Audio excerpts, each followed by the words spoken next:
SwimSwam.com coming to you from Indianapolis, Indiana, home of the 2013 Men's NC2A Swimming and Diving Championships. I'm Garrett McCaffrey, joined by Morgan Priestley. And after night number one, we've got the show that we came to see. Great team race, some unbelievable swims, but I think if there was a theme to the night, it would be splits.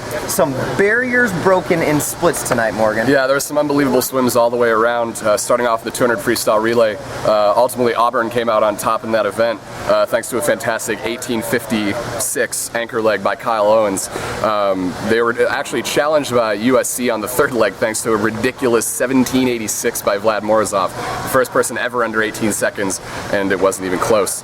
USC ultimately settled for second, 1:16.22, and Michigan was third, Texas fourth, Cal fifth, and Stanford sixth.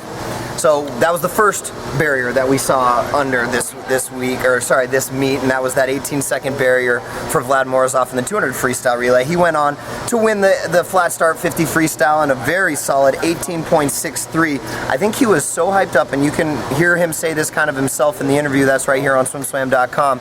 He was out too fast, 8.99, a couple tenths faster than he's used to being out in the flat start 50, and it resulted in a little bit of a jam turn. Yeah, he was a little bit too close to the wall. Got caught coming up a little bit awkward off the breakout, but 1863 is nothing really to sneeze at. That's pretty good.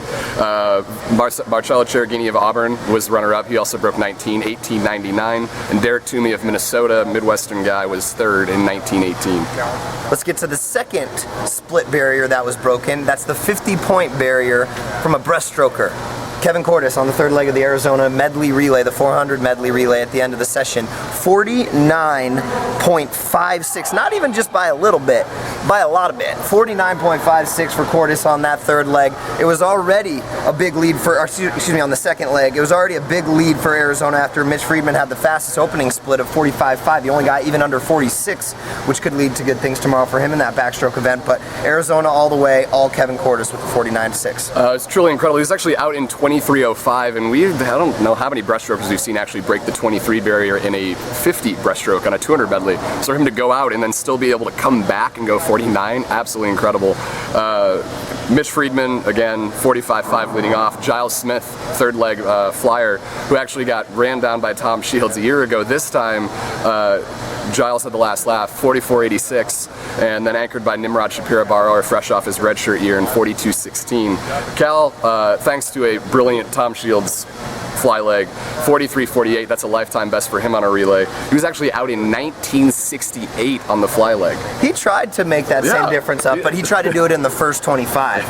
He really went after the difference between watching this race versus last year's race. He looked a little bit more patient last year, waited till that last wall to really make his killer move. He was out in 19.6. He was going for it right from the exchange here today, 19.68, which was the fastest first 50 of anyone on any leg of the relay tonight, other than Vlad's 19.3 on the lead off of his anchor leg for freestyle. Something to be said about how good Tom Shields is, and he's been, a staple for Cal for 4 years here. And the seniors looking to go out with a win in the team race, and big points here, beating Michigan in this event. Michigan was third, right behind California in 3:04.73. Southern Cal, thanks to yet another ridiculous swim by Vlad Morozov, was with a 40.60 anchor leg. They were fourth, Auburn fifth, Texas sixth, and then Florida and Penn State rounding out the top 8.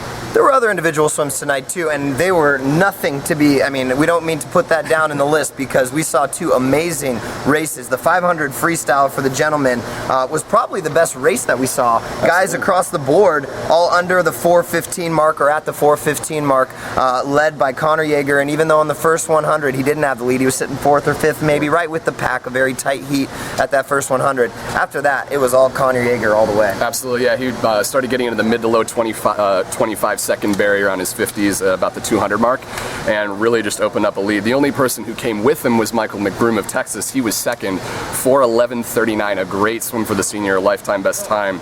And any other year, that might come out on top. Unfortunately, that's not the case today. Christian Quintero of USC, third in 4:13.52.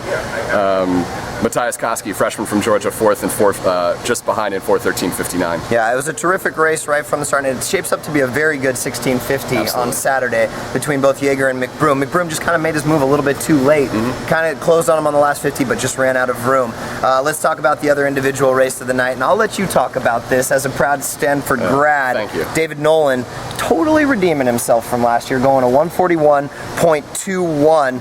Best time for him, and a winning time here tonight in the 2IM. Yeah, and it was great to see from David. I think that takes a lot of the pressure off him for the rest of the meet. He was at a completely different race strategy from a year ago. If anyone remembers that race, he was out in 46.1 at the 100 mark. This year, actually out in 47.3, really holding it back a little bit before coming through on the breaststroke leg and then finishing off well in the freestyle. Second was Marcin Cheeselock of Florida. That's Cheeselock's time. Yep, it was a sorry, I'm looking through here. I'm getting lost in the heat sheet. I'm sorry. It's 141.45 is actually what the time was. Thanks for the zoom. Third in that heat was Cody Miller from Indiana, 141.99, building off his Big Ten championship win with a nice third place finish there. Austin Surhoff closed really well for Texas. He was the champion back in 2010. He finished fourth in 142.45 for the Longhorns. And the reason that I got lost in the heat sheet is because I needed to make sure that we got the team scores right after day number one. Michigan sitting number one, 153 to California's 123.5. Is that enough of a makeup ground to make this interesting here? You know, it's tough to say, but I think as we saw, Cal always comes to play at NCAA's, churning out 80 to 90% best times across the board. They made up some big points today. Michigan sat right around they were seated. They swam very well. We'll just see what Cal brings tomorrow and if Michigan sprinters can do as well as their distance guys did on day one. Yep. Make sure to check out all the interviews here from night number one at Men's NC2As. As for night number one, that's going to do it for Swim Swam. I'm Garrett McCaffrey, thanking Morgan Priestley and all you swimmers and swammers. We'll see you guys back here tomorrow night.